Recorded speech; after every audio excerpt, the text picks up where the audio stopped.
Hey guys, what's going on? I'm Ben Bateman. And I'm Andrew Guy. And we are the Action Guys! Oh, wow. Wow, we both did it. I didn't think you were going to sing again because you've been failing the last 2 weeks, so I was going to go It was a funny big. joke once. You tried to steal it, and I had to try to steal your steal because I knew you were going to try to sing over me.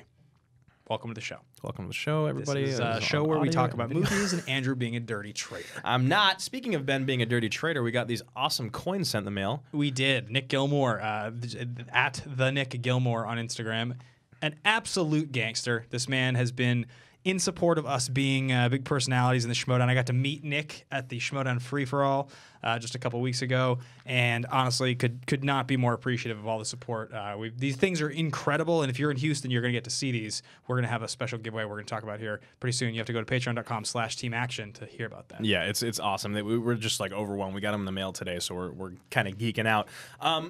But we're actually here to talk about something else that a lot of people have been geeking out over, Shazam, right? Everyone has loved Shazam. Everyone's going crazy about it.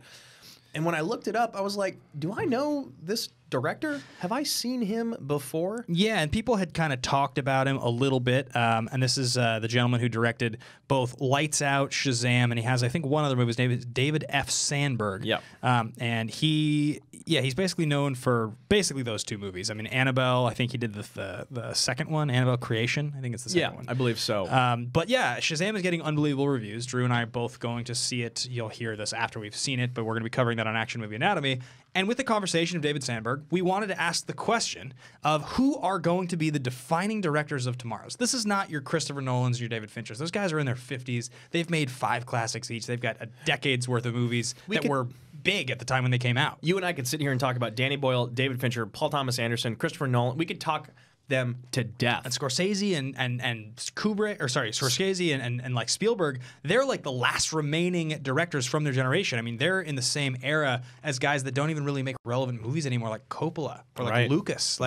So, you know, they have had these 40-year careers. So we're really talking about the guys and the women who are making movies for tomorrow. They've had 1 movie, 2 movies, 3 movies, maybe even 4, but they haven't broken through as that A-list name. They're probably in their 30s or 40s. But of this group of people, there is at least one film in their filmography, or at least one thing that they've done where you're like, that's special. I need to pay attention to this person. Right. They have the potential to be great. They've got a vision, so to speak. Yes. And we tried to stay away from people who were too heavily decorated so far, but you know, we will talk about some that kind of have some of those accolades. There's actually one name on this list that we didn't list, and I'm going to maybe use it as one of my answers, so we'll kind of get there a little later. But if you guys want to follow along with this conversation, because we are excited to break this all down for you today, you can follow along with me personally at Ben Bateman Media, and you can find this show and all of the things about this show on Twitter at Team Action Show. Yeah, you guys can find me at Andrew Guy. Our Instagram is at Action Industries. We got a great Facebook page with the exact same name. Go give it a like. And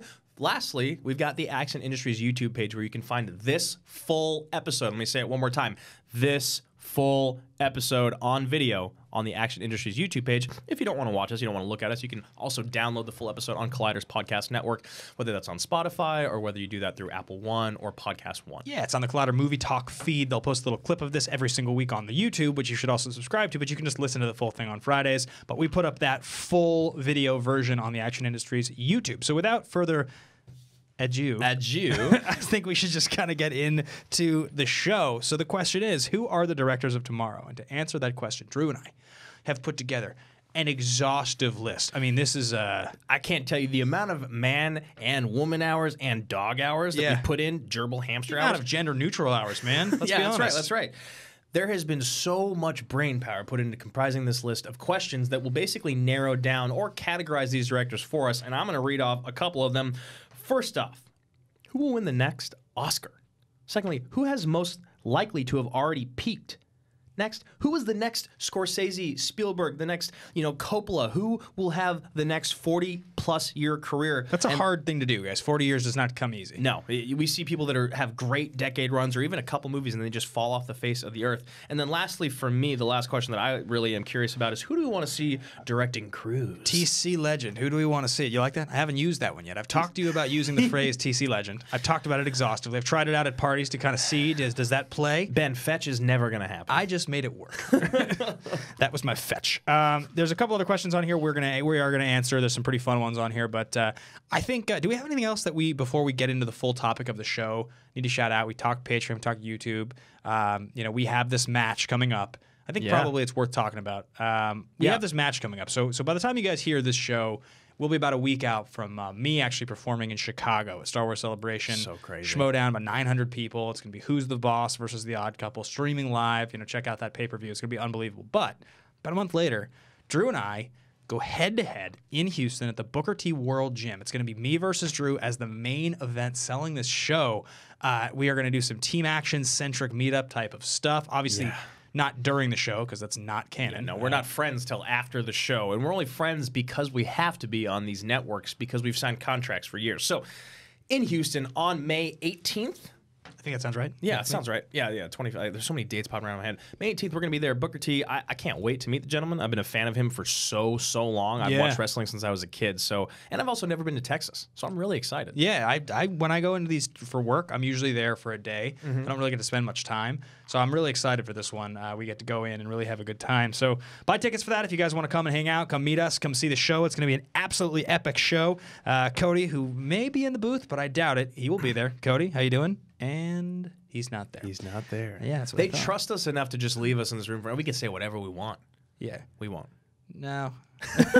All right, let's answer some questions. The first question is, of the young and up-and-coming directors of tomorrow, and again, I think we left the definition of that a little loose. We did. We talked about some of the people that we're not including, and we've got a list of about 15 to 20 people here that we are including that are in contention. I don't think we'll actually get to every single one of them. That's why we're not listing all of them, but we will start off with the very first question. And who do we believe of this list, and only one of them has won one, who will win the next Oscar, whether it's for Best Picture or Best Director?